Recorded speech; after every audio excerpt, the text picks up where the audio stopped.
Hey everybody, welcome back to an all-new episode of 10 to Life with me, Annie Elise. Thank you so much for being here. Today, we're going back to the fall of 2001, and this case takes place in Columbia, Missouri, when a 48-year-old man named Kent was working late night as a sports editor, and he had it all. Friends who loved him, a happy family, a job that he was passionate about. Even if it was a lot of work and sometimes had some long hours, he loved it. And on October 31st, it was going to be one of those long nights because there was a basketball game that Kent had to cover for the article for the sports section, and a bunch of the other games hadn't happened yet. But he had to be prepared so that when it was time for him to go, he'd be ready to, write his article and get it going. And he had to be there late, which meant, past midnight even. It was going to be a really long stretch. He actually didn't even end up leaving his office until somewhere between 2:12 or 2:20 in the morning on November 1st, somewhere in that window. And the crazy thing is, it wasn't like Kent was the only one working super late that night. He had other coworkers who were also still at their desks working hard, getting their articles in. So at around 2:30 a.m., just a few minutes after Kent left, two other coworkers walked out the front door. They were a pair of janitors named Jerry and Shauna, and they had just walked out shortly after him, not too long after, but they didn't see Kent anywhere. Yet what was weird is that his car was still parked in the lot. They also saw two men near it. Now, these were men that the pair of these coworkers did not recognize at all. It was a pair of white guys who were sort of just like loitering near Kent's car, and they didn't have any reason to be there. And as soon as these two guys saw Jerry and Shauna, they just turned around and ran away, almost like they had been caught doing something that they weren't supposed to be doing. Now, of course, this was obviously sketchy as hell. So right away, Jerry and Shauna ran over to where the two guys had been just to see if they could get a sense of, what they had been up to. Were they trying to steal this car? Were they doing drugs? Just trying to figure out what happened since they took off so quickly. And as soon as they got over there, that's when they found Kent. He was lying on the ground in a puddle of his own blood. I'm Annie Elise, and this is 10 to Life. Let's jump right in.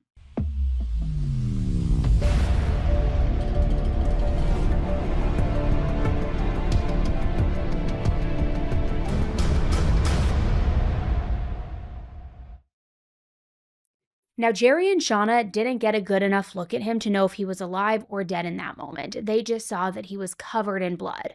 So they immediately turned around and ran off to go find a phone because, remember, this was also 2001. A lot of people didn't have cell phones yet at the time. They knew that their number one priority was to call 911, though. That was their goal. They needed help, and they needed it fast. 911, what is your emergency? We need someone here at the Columbia Daily Tribune. What's going on? I'm not sure. I was just told to call 911. There's somebody hurt outside. Is there anybody who can tell me what's going on there? Here. We're at the main building of the Tribune. And what's going on? The parking lot, the sports editor, Kent, laying in the ground. Pool of blood. Looks like he's been shot or something. Okay, he's on the parking lot behind the Tribune on the KFC side? Yes. Who did you see in the area? I saw two guys in the area. Were they white or black? White. I'd say 1920. What were they wearing? I don't know. This gal, she saw them. She walked out to smoke a cigarette. Saw them duck down behind the car. Okay. I looked out and saw them, and I said, "What's going on?" I knew it was Kent's car, and I said, "Kent?" And they didn't look up. Nobody did anything. Somebody's been hurt, man. Okay, so you saw them duck down behind his car? Yes. Okay, and then where did they go after that? I don't know. Up towards the new building, towards 4th Street. I guess that's 4th. So, just to make sure, though, he's down on the parking lot. Yes. And then all on these guys. I don't think, well, they were close to 6 feet. Thin. One of them had blonde hair. Really, really short blonde hair. Either one of them have hats or caps. They were headed towards 4th Street, so would that have been east or?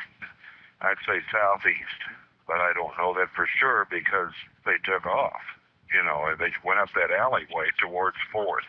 All right, we've got officers on the way over there right now. All right, we'll be out there. Okay, bye. In the meantime, while Jerry and Shauna were on the phone and the police were on their way, two more of Kent's coworkers came outside of the building. And this place had a lot of foot traffic for 3 in the morning, but it was kind of lucky in that regard, right? Because there were a lot of witnesses and a lot of people who could jump in and help in this situation. And these two new coworkers also both worked for the sports department at the newspaper, so they knew Kent very, very well. They liked him. He was a friend of theirs, a mentor even. Most everybody agreed that he was pretty good at writing his stories and covering events too, but his main gift or his main strength was editing. And not even just editing, but teaching and coaching others. He was really great at helping other writers get better. He could read an article and immediately tell what was working and what wasn't. So when they got outside and saw Kent, their first instinct was not to call 911 or get in an ambulance. They wanted to intervene. They wanted to save him. So first, they tried taking Kent's pulse, but they didn't pick anything up, yet still, they didn't want to give up on him. Now, when they had found him, he was lying face down, so the next move on their part was to flip him over so that he would be face up. They figured that by doing that, it might help him breathe, and if not, and if he wasn't breathing on his own, at least if he were flipped over, one of them could at least attempt mouth to mouth. Except they didn't really actually get a chance to try mouth to mouth, because by the time they had flipped Kent on his back, the ambulance was finally arriving on the scene. So the two sports reporters sort of, stepped back out of the way, letting the professionals take over. And they could tell that Kent was in really bad shape. I mean, he wasn't breathing, there was blood everywhere, it was not looking good. Right away, the paramedics tried doing CPR, which unfortunately didn't help. They even cut off Kent's sweater so they could use a defibrillator, but that didn't help either. And finally, the paramedics had no choice but to declare Kent dead at the scene. And since there was so much blood at the scene, and there clearly would not have been that much blood if he had, say, had a heart attack or something like that, they knew they needed to treat this as a crime scene. This wasn't just some sort of medical emergency. Someone had attacked Kent. Somebody had killed him. The police could tell right away that Kent had been badly beaten. I mean, really badly. In fact, later on, his autopsy showed that somebody had struck him at least 6 times, and not just with a hand, as though that would be horrible, in itself, but with some kind of weapon, although they couldn't tell exactly what the weapon was. One of the things that the investigators guessed that Kent could have been hit with was a tire iron, the kind you would keep in your trunk, or, it's like the long, really heavy bar. But they also thought that his injuries could have been consistent with a nail puller, a plank of wood, even a shoe. Like if somebody had been wearing a particular kind of athletic shoe and then stomped on him really hard, very forcefully. And there was one thing that all of these weapons or possible weapons could have had in common.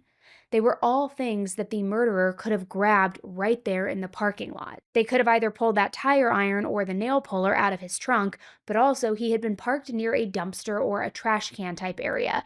So the attacker could have easily grabbed a plank of wood out of there. I mean, just easily accessible weapons kind of right then and there. Not necessarily a weapon that you would bring with you to a crime scene, like a gun or a knife, something more handy, easy to grab. And the point that the investigators were making was that all of these weapons could have been something that not only could have been grabbed at the scene, but could have been grabbed before Kent even entered the parking lot. And there's something else that came out in the autopsy. While Kent had been beaten, that wasn't what killed him. At some point after the killer had beaten him up, they had actually taken Kent's belt off and then used it to choke him to death. And they actually tugged it so hard that it broke the belt. The investigators found the buckle part separate from the strap, just lying on the ground, completely broken off. And again, it was Kent's own belt, something that the killer didn't have with them before this attack. It was something that they grabbed off his person, literally pulling it off Kent's body after attacking him, while they were killing him. So again, probably not premeditated, pre-planned, nothing like that. More of a case where somebody saw Kent in the parking lot late at night, alone, undefended, and decided to take advantage of the situation.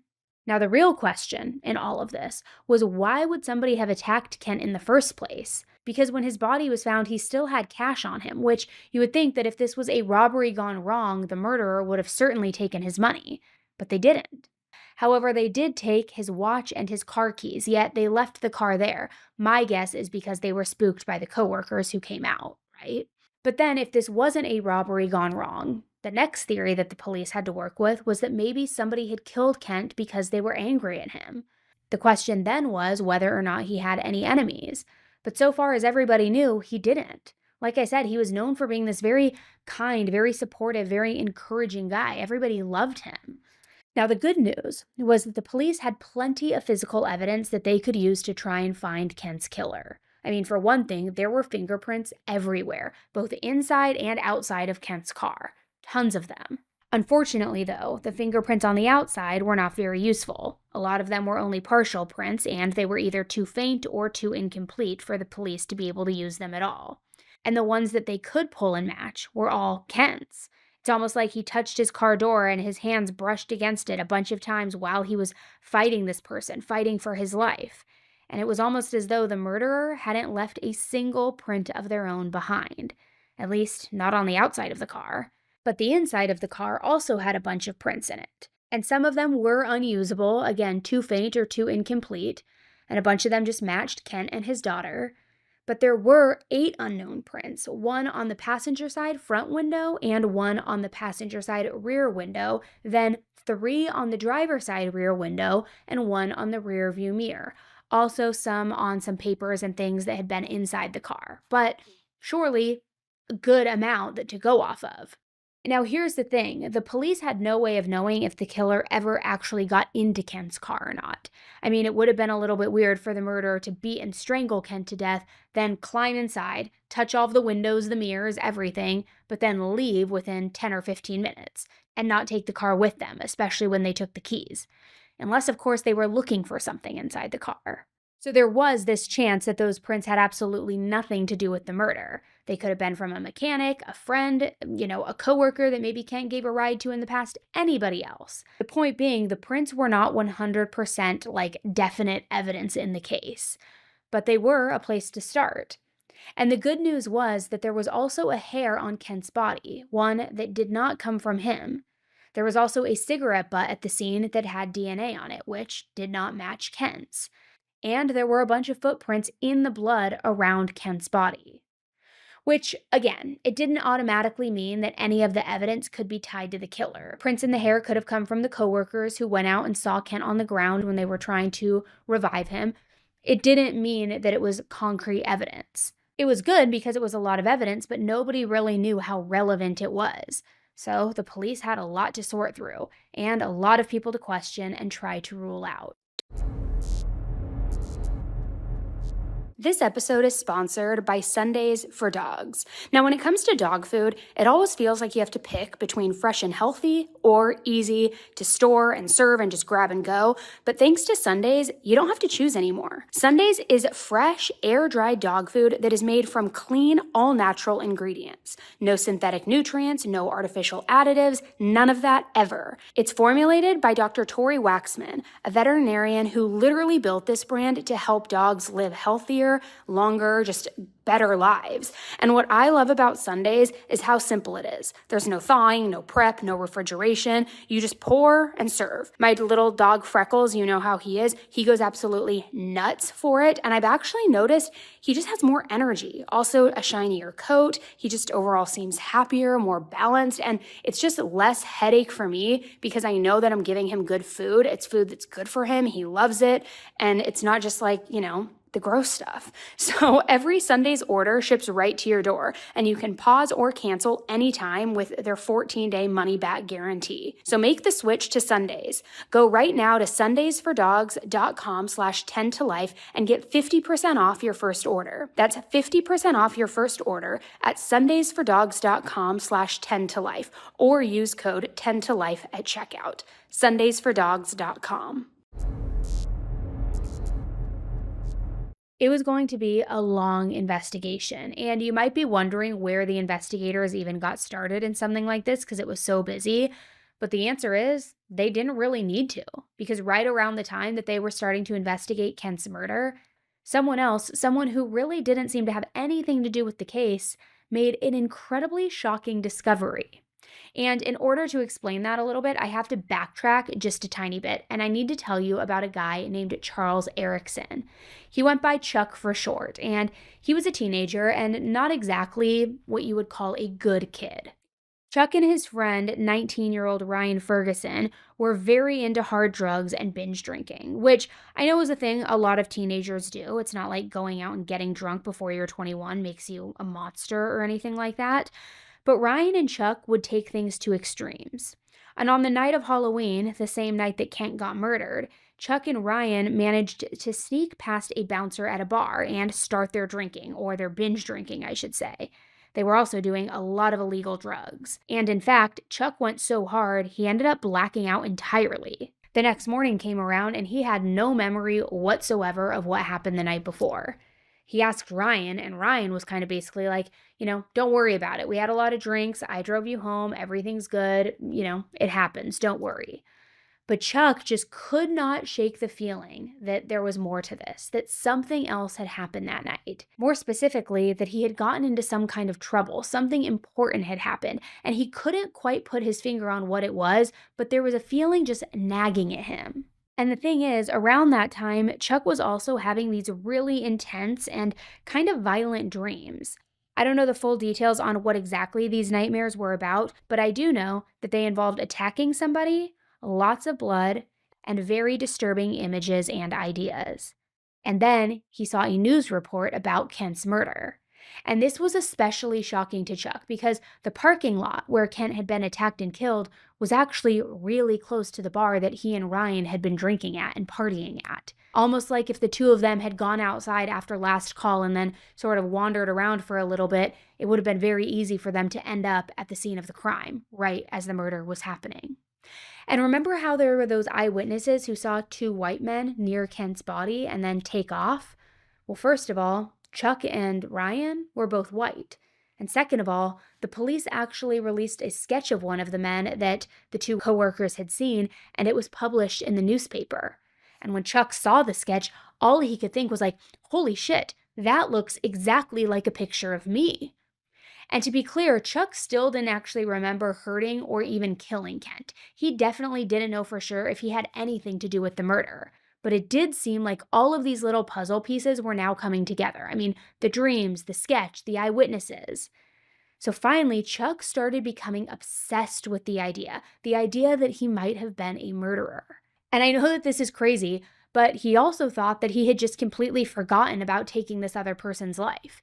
And as insane as it sounds, Chuck knew that he had been out and doing drugs all night and like partying and doing all of that. So he thought that he had gone on this substance-fueled bender, this crime spree. And then after just sleeping it off, it was almost like poof, his memories were gone. But then one day, completely out of the blue, the police got in contact with Chuck and they said that they wanted to interrogate him. They said he was a person of interest in Kent's murder investigation. Which you might be thinking, okay, well, how did the police even know to question him? Did they track him down based on fingerprints, DNA? What was it that made them want to interrogate him? But it was Chuck who got himself called into the interrogation. Because the whole time that he was having these weird memory-like dreams and finding all of this evidence that kind of made him look like a killer, he was telling everybody about what was going on. He was not quiet about any of this. All of his friends and casual acquaintances would hear Chuck thinking out loud, worrying out loud about how he thought that maybe he was a murderer, how he had gotten away with it up until now, that he was paranoid that the sketch looked like him, that he was having these weird dreams. So eventually, someone he knew made an anonymous tip to police and repeated everything that he had been talking about, which led police directly to Chuck. So now they put Chuck in a position where they needed to talk with him about the case and see what he knew. But that also kind of put him in an awkward position because he didn't actually know anything. He just had this gut feeling, these weird dreams, which of course are not the same as having actual hard evidence in a case. Still, in spite of everything else that was going on, everything, he thought might have or might not have happened, Chuck was a good guy at heart. The thought that he might have been a murderer made him sick to his stomach, and his thinking was, if his suspicions were real, he didn't want to get away with it. He didn't want to be a murderer. He wanted justice to be served. So as soon as Chuck sat down in the interrogation, he told the police the absolute complete truth. Well, as well as he knew it anyway. And he started off by saying that he didn't even actually remember that night at all because of all of the drugs and the alcohol. But he also admitted straight up that he thought there was a very good chance that he could have been involved with the crime, even more so that he might have been the one who actually committed it. And then once he started talking, it was like something unlocked in Chuck's brain. More and more details came just pouring out of his mouth, and he ended up giving a very detailed confession. And look, I think that his interrogation tapes really speak for themselves, so I want to play those for you rather than just regurgitate it. What night was this that this happened down here at the Tribune? Was there a special occasion? Halloween, yeah. Halloween, okay. So that night, when you see Ryan choking out, do you think that Ryan was choking to make sure he was dead? Yeah. Yeah. Did he say that, or is that just you thinking that? That's what I think. Okay. All right. Was there anything taken from the guy that we will know where it's at, or we'll be able to find? I think his dad found the wallet. Ryan's dad found the wallet? Yeah, but I don't know. Okay. Not for certain on that? No. Okay. And what did you say earlier about what you thought he choked him with? Or it's possible he may have choked him with something, is that right? Yeah. But you don't know what it was? No. Okay. All right. There was obviously a lot of injuries to this guy, so it's pretty obvious that he was hit more than once, but you're not sure who did that, right? Yeah.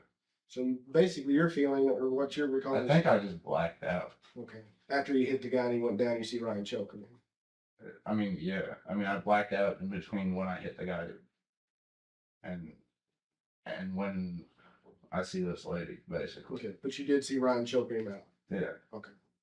All right. Hang on this for just a second. So my angle to you is I need to know as much information about what Ryan said to you and what Ryan did. That's the best I can tell you. Like, I don't. Okay, well, let's start. You were at the club, right? Yeah. And my understanding is, and I'm just going to try to briefly explain to you what my understanding is that you guys needed money. This is all right. This is after reading the newspaper article in October, and this is kind of what I put together with. I mean, I don't know if I'm just flipping out or whatever, but I mean, this is kind of what I put together with what could have happened. I remember we were at the club. We ran out of money. Like, he'd been asking his sister to borrow money, and then from there on, I'm just kind of presuming what happened. I'm making presumptions based on what I read in the newspaper. Well, you're making accurate presumptions that, like I said, that you would only know if you were there. Like what? What the lady, the cleaning lady? That's one. That was in the newspaper. Well, no, about what was specifically said She to went that to get lady. out. I mean, no, you explained. I'm not I going mean, to you go there. understand? Like, I wouldn't be here if I didn't feel guilty about it. But it's just I can't recollect. I mean, it's just a trip for me to have to sit here and try to look at something that happened that I read about and try to base Well, what I remember off of that. You know, it's a mind fuck. You know? Let's just stop right here. Okay. Now, one thing I'm not going to do is I'm not going to sit here and listen to this kind of gibberish. Okay, that's not. I'm not going to waste my time doing. No. Wait. Now listen. I'm going to start talking, and you're going to start listening. Okay. All right. I'm going to be point blank with you, pal. Right now, your hind end is the one that's hanging over the edge, and Ryan could care less about it. Okay? Do you understand me? Yes. Okay. Yes. Now, you better start thinking very clearly. Okay. Because it's you that is on this chopping block. Okay. Am I clear Yes. to you? Yes. Now, do we need to go back and go through this step by step? No. Well, I think we do, and that's what we're going to do. And I don't want to hear, all of a sudden I just think I maybe fabricated all this and no. What I want to hear is exactly what Ryan told you, because that's what's going to keep you in a position to where you're not going to be the sole individual out here responsible for what happened to Kent. Okay. Okay? Yeah. I can't be any more clear to you than that. I understand. And you need to understand it. Okay. We're going to start back at the club. Whose idea was it to go get money because you wanted drinks, you wanted dope, or whatever you wanted? I wanted to go home. It was Ryan's idea. Ryan's idea. And And best of my knowledge, yes. I don't want to even hear whose idea, or best of my knowledge, whose idea was it? It was Ryan's idea. Ryan's idea. And what did he tell you? That we needed some more money for drinks, and the sister wouldn't give us any more money. Okay. And he said, we're going to do what about it? We're going to rob someone. You're going to rob somebody. And so that led up to you and him leaving together? Yeah. And you went to where? We went to the Tribune building. Well, before that, you went where? We went to his car. To his car, which was parked where? Down whatever street that is that by George's on. Where we drove through earlier, you and I and the other two detectives, on First Street. It was parked alongside the street. And you went there for what reason? To get something out of his car. Get something out of the car. To get a weapon out of his car. To get a weapon out of his car. What we try to do. Whose idea was it to go to the car to get a weapon out of the car? It was his. His idea? Yes. And how did he articulate that to you? Basically that we're young, we're in high school, we'll get fucked up if we just go try to rob someone just regularly without any. So you're young, you're afraid you get fucked up because you're not a big stature, and you wanted to go to the car to get something out of the car, a weapon. Yes. In order to do what with it?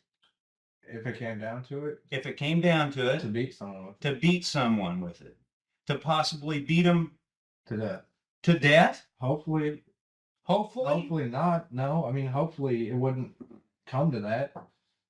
But you went there with the knowledge yes. of getting a weapon, and it could come to that. And it did. And it did come to that. Yes. And who took the weapon out of the car? Out of the car? Yes.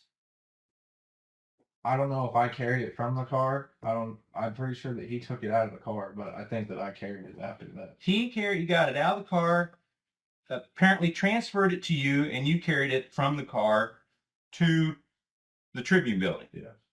Is that what you're saying? Yes. Okay. What did Ryan carry with him? I don't think anything. And you described that weapon as what? I think it was skinny, and so I mean I don't think it was a wrench to get the lug nuts off the tire. I think it was something for like the jack. Like a handle for the jack. I think it had a handle on it. Actually, like looked like a question mark with like a long, like the top's very small, and then it went like a question mark. So you twist it like this. I can draw like a ratchet. I can draw you a picture. Sure. This episode is sponsored by Veracity. Okay, so if you're like me, you've been hearing everybody talk about GLP-1s lately for years now, and you kind of probably know that they're like all the rage right now, not only in LA and Hollywood, but like literally everywhere. But here's the thing, they're not for everyone. And if you're anything like me, you probably want something that's a bit more natural, but still delivers real results. And that's where Veracity comes in, because Veracity is tackling health from the inside out. It's a drug-free, clinically proven, doctor-formulated solution that's designed to boost your metabolism and help your body function at its healthiest. Their product, Metabolism Ignite, is the #1 doctor-recommended GLP-1 booster and GLP-1 alternative, and it's all natural, safe, and plant-based. Now, I just started taking Metabolism Ignite a few weeks ago, just 2 capsules with breakfast, and I'll be real with you, I feel more energized. I also feel like my focus is a little bit better throughout the day. I didn't even need like my mid-morning Diet Coke to like get me through the day. I just felt good. So make the switch to GLP-1s the natural way. Head to veracityselfcare.com and use code 10TOLIFE for up to 45% off your order. Once again, that's veracityselfcare.com for up to 45% off. And make sure that you use my promo code 10TOLIFE so they know that I sent you. Now, the thing that's really different about this case, which makes it different from a lot of the other cases that we've covered and that we've talked about, is that Chuck really did seem to want to do the right thing. I mean, even when he was saying that he was blacked out and didn't remember the murder, didn't remember a single detail, he wasn't using that as an excuse for why he did it or to say that he was innocent. I mean, he was totally cooperative. Now, as for his friend Ryan, who supposedly committed the crime with him, it wasn't so straightforward. Because even after Chuck told the police about his involvement, Ryan ended up getting called in for an interrogation too. And during that, he kept on insisting that he was innocent. I did not do anything. I did not say anything. And I'm here for murder? Like, I didn't do Chuck says that he got kind of sick to his stomach after you hit this guy. During that time, he looks over and sees you on top of the guy who's down, and you're choking him out. He says strangling him. You believe this? I believe Chuck probably had something to do with it. Well, he said that you were there. Alright, well, I mean, he could very well have been part of it. I'm not. You were calm as hell when we come down there. We started talking about the murder. You're like, no, I didn't do it. Wasn't there. Don't know what you're talking about. If the police pull me and say we want to talk about a murder, I'm going to be getting about half crazy. I am half crazy, dude. I'm sorry I'm good at hiding my emotions. I'm shaking like a leaf here. I didn't do anything. I'm about to get in trouble for something I didn't do. Now, we see this a lot, but the police didn't need Ryan to confess to be able to move forward with pressing charges. I mean, in their mind, they already had plenty of evidence. In fact, Chuck accepted a plea deal. He agreed to plead guilty to killing and robbing Kent and also to testify against Ryan during his murder trial. And in exchange, he was sentenced to 25 years in prison, which I do have to say is pretty short for murder. But given that Chuck had been nothing but cooperative the whole time and told them everything he knew and was forthcoming, it did make a little bit of sense for the courts to go easier on him rather than Ryan, who was just claiming his innocence in all of this. So in October of 2005, Ryan also went to court, and he was facing charges of second-degree murder and robbery. He still was saying, though, that he was not guilty. And during the trial, something very, very interesting happened on the witness stand. Now, you may remember Jerry. He was one of the janitors who saw the two guys in the parking lot on the night of Kent's murder, the one when he said he saw them, book it and take off. Well, now, Ryan and his lawyers knew that Jerry was going to testify. I mean, how could he not? He was one of the most important key eyewitnesses who could put Ryan right there at the scene of the crime.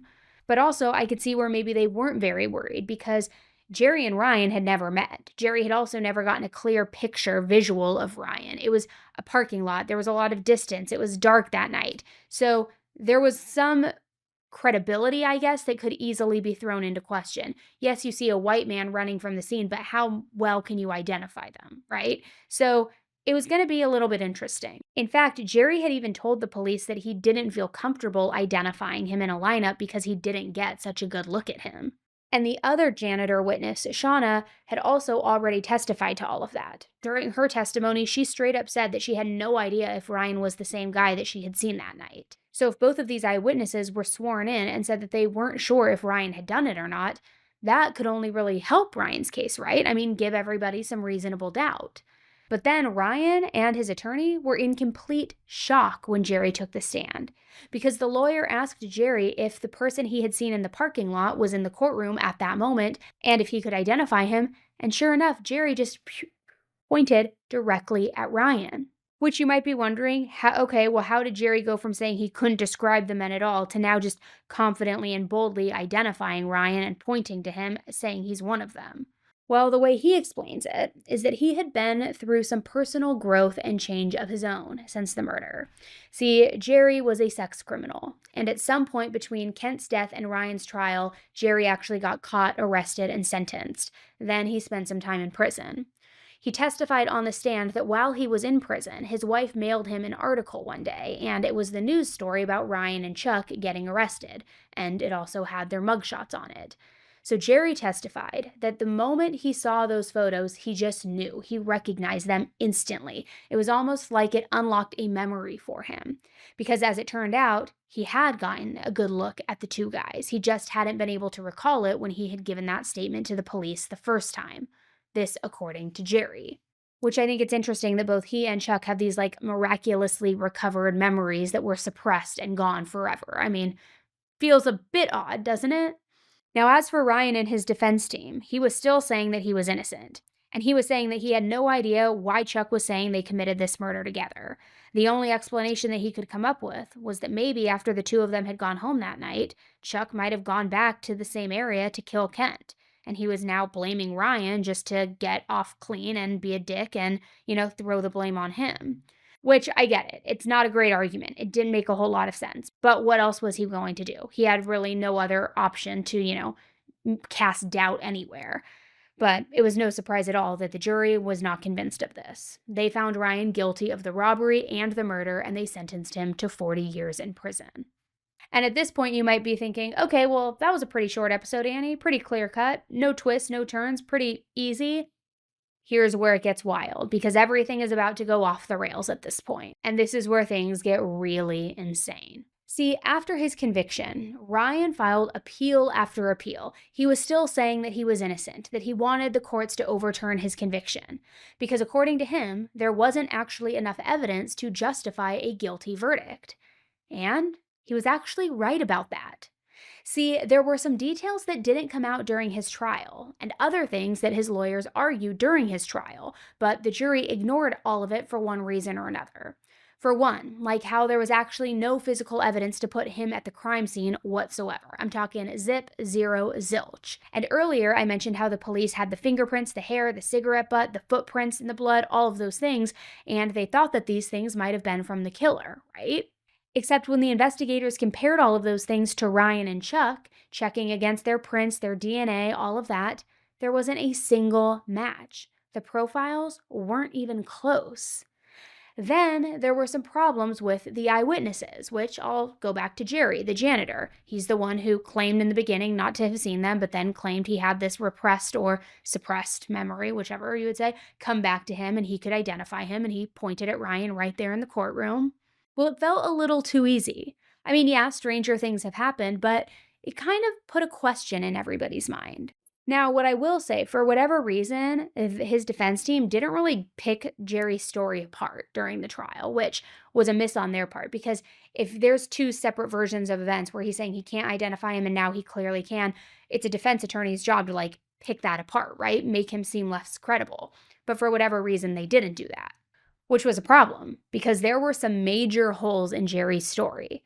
And Ryan's lawyers probably would have spotted them if they had enough time to prepare, to cross him, to pick apart his story, or just maybe even dug a little further. But there were definitely holes. Now, the biggest thing that wasn't adding up is, if you remember, Jerry said that while he was in prison, his wife sent him that article that had the mugshots. That's how he was able to have that memory come back and identify the two of them.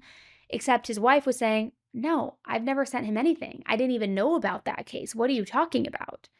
So then when Jerry was confronted with that information, he admitted that he straight up lied. He said he made the whole thing up and he still didn't remember what the two men in the parking lot had looked like.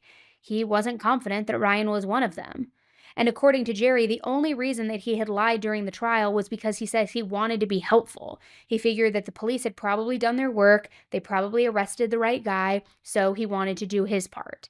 His thinking was that if he told a little fib and it got a murderer put away behind bars, that it would be a win and that it was a plus. Except it's not if you're putting the wrong person behind bars.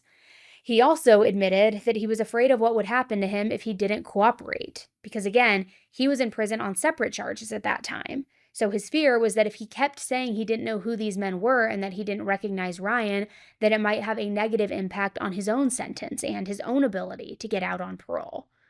So he lied. He said that he had known Ryan was the one at the scene of the crime, but he thought that it was the right thing to do. So now he said he was willing to testify during Ryan's appeal hearing and help him get the conviction completely overturned. But then we also have to talk about Chuck, the person whose confession had pretty much been the cornerstone of the whole case against Ryan, which, let's be real, his confession was always a little bit off, right? I mean, he claimed he couldn't remember that night, but he was having these images. He was then able to come up with all these very detailed descriptions of how he and Ryan had killed Kent and how Ryan was the one behind it, the main driving force in all of it. And then even after he confessed, he still said he didn't remember a whole lot of details. And he actually said that the only reason he knew so much was because he had done a lot of research. He had been reading the papers, watching the news, doing his own little investigation. So in other words, when he went to the police and said that he knew all of these things about how Kent had died, it wasn't because he had any special insider information or firsthand account of it. He was just repeating what he had learned from other places. But it gets even crazier than that. Because you know that anytime the police are investigating a serious crime, they of course always keep details private, right? There are always certain details and facts that they don't want other people knowing. That's what's going to help them decipher real confessions from false ones, right? And who really knows the truth. Well, when it came to all of those little details, the things that weren't public knowledge, Chuck got a lot of those details wrong. When he described the exact way that he and Ryan supposedly killed Kent, the specific details he described did not match what the coroner had said. And I know I described Kent's murder a little bit earlier in this episode, but I want to go back really quick and I want to just revisit those details because it is very important in order to understand this next part. Now here's what the police know. When Kent left his office at 2:12 or 2:20 a.m., he had a bunch of things in his arms. paperwork, cell phone, car keys, and so he walked to his car and opened the passenger side door. Then he bent forward, I would assume to maybe either like grab something, maybe he dropped something, maybe to put it in, whatever.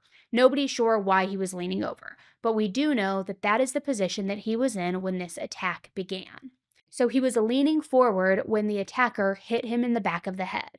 And the blow was hard enough that it knocked Kent's glasses off and they landed inside his car. He also dropped all of his paperwork on the ground. Then he fell forward and he hit his head against the outside of his car and he landed on his hands and knees, almost like to brace himself. And for the entire rest of the attack, that's the position that Kent was in, just kind of down on all fours. He tried to defend himself as well as he could, which we know from his defensive wounds, but he never managed to make it back on his feet. He was just beaten there on the ground, then choked with his own belt and left to die in this parking lot. Except when Chuck gave his version and his confession about wrapping the belt around Kent's neck, the tightening it, all of that, the angles that he was describing were completely wrong. He wasn't talking about beating a man who was already down on his knees. He was talking about a completely different situation. And let's also talk about the motive. Chuck said that he and Ryan killed Kent because they were out of beer money. He said that it was a robbery or, a mugging that then escalated to murder. Then once he was dead, they took his cash, they went back to the bar, they used that money to pay their tab, to party a little more, and whatever. Except you may remember, the only thing that was taken from Kent was his watch and his car keys. They never took any cash off of him. Which, look, I've never heard of a beer that they will let you pay for with a watch and car keys. So again, this whole story about motive made no sense. And if you look at the footage of his interrogation, there are also these moments where it seems like the police are almost feeding Chuck this information. Like they knew for a fact that he was not the killer, but they were willing to let him take the fall anyway. Take a listen. Now you said earlier that after you hit the guy, that you got sick. Did you actually throw up, or did you just feel You did throw up. Yeah. Okay. We didn't find any vomit down there, so can you kind of pinpoint where you think you got sick at? Was it in the park maybe, or on some dirt, or was it on concrete? Do you remember hearing that splashing sound? Yeah. You think? Yeah. Not certain though, right? Yeah. Okay, that's fine. Back to the wrench. These are just my notes, so I remember to ask you.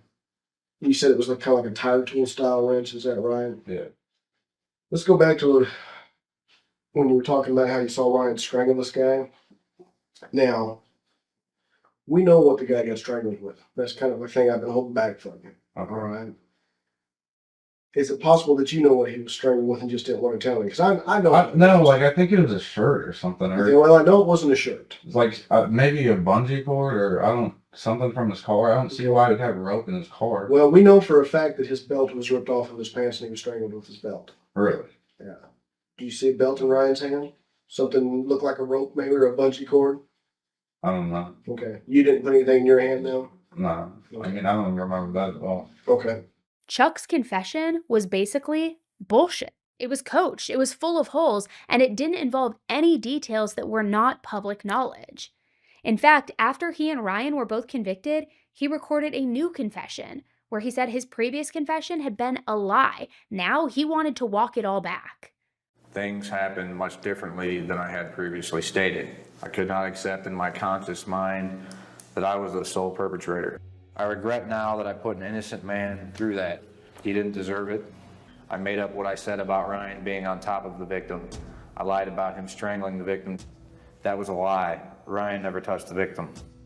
So to recap, the physical evidence did not indicate in any way, shape, or form that Ryan or Chuck were anywhere close to Kent at the time of the murder. And the one and only eyewitness who put Ryan at the crime scene was also now backtracking, saying he didn't recognize Ryan or Chuck, and he had no reason to think that they were guilty. He even came to Ryan's appeal hearing and said so under oath. When you pointed to Ryan Ferguson in the courtroom, you said, that's the person you saw at the Columbia Tribune parking lot. Was that true or false? False.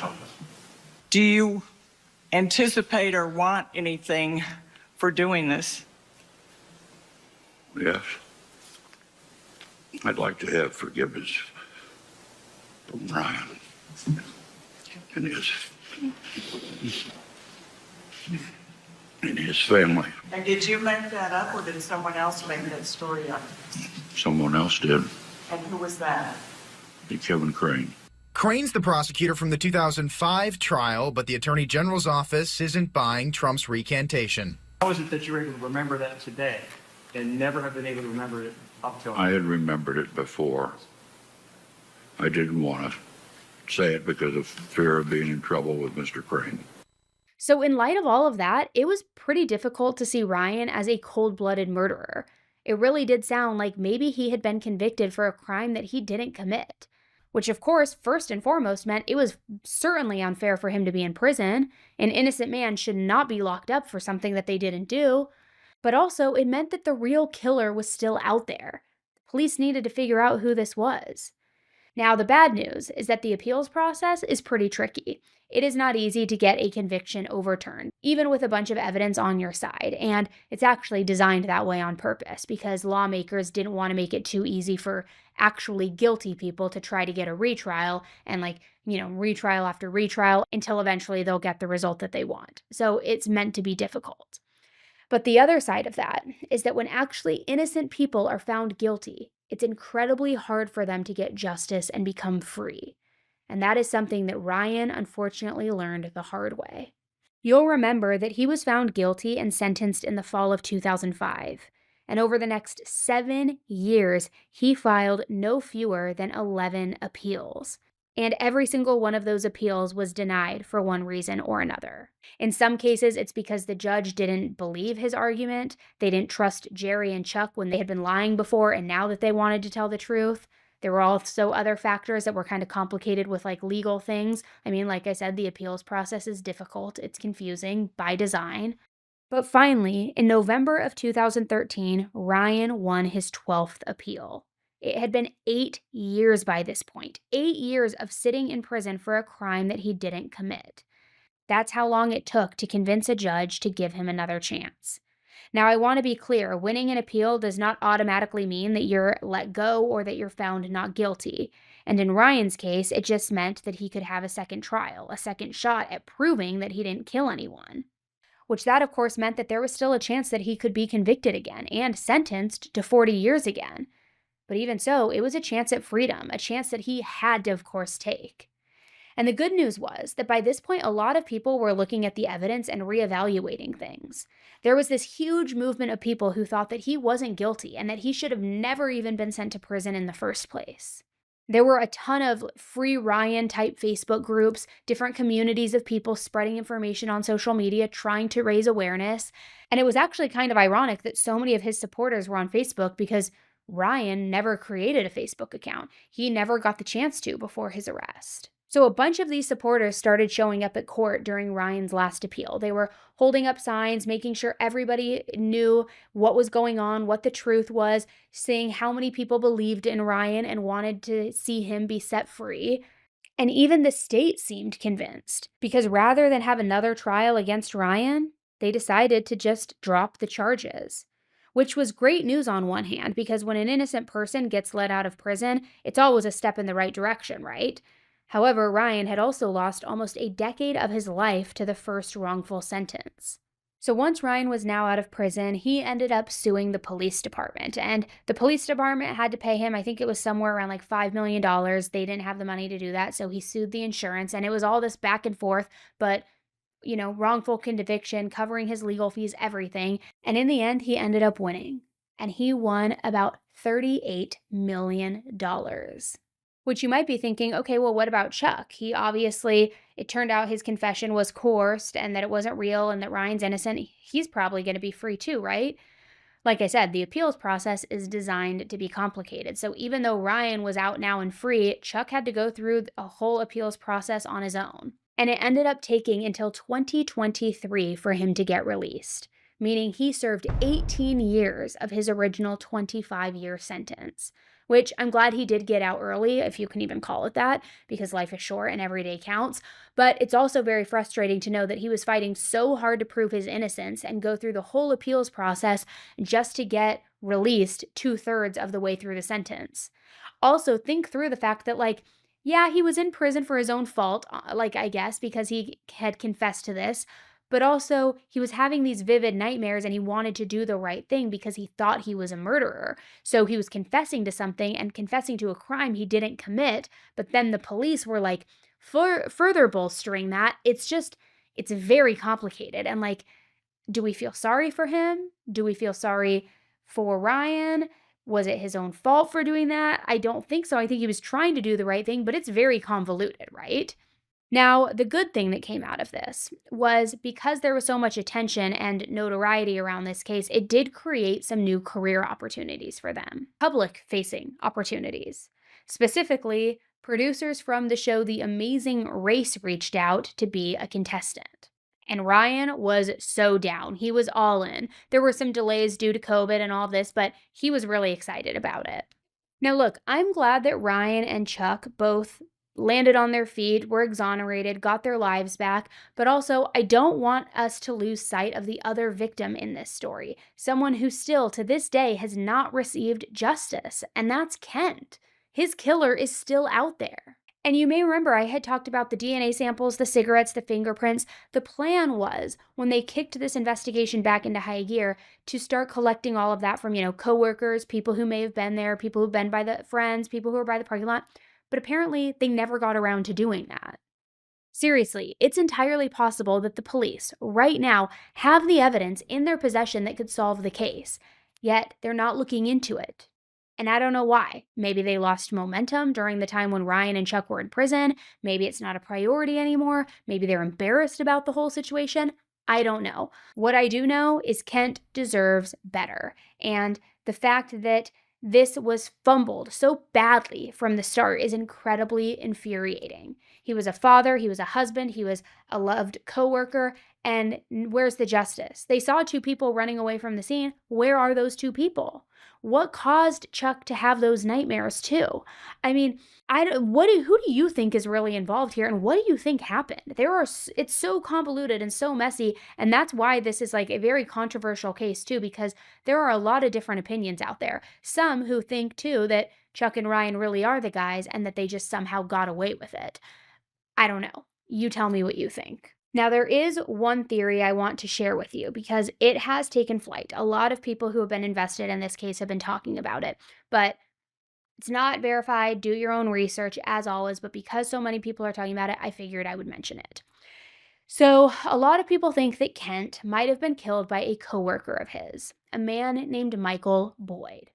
Now, I mentioned this before, but a ton of sports reporters were working really late on the night when Kent got murdered, and Michael was one of them. He worked for the same paper, and he was also in the parking lot around the time when Kent was attacked, which means he could potentially have seen something, right?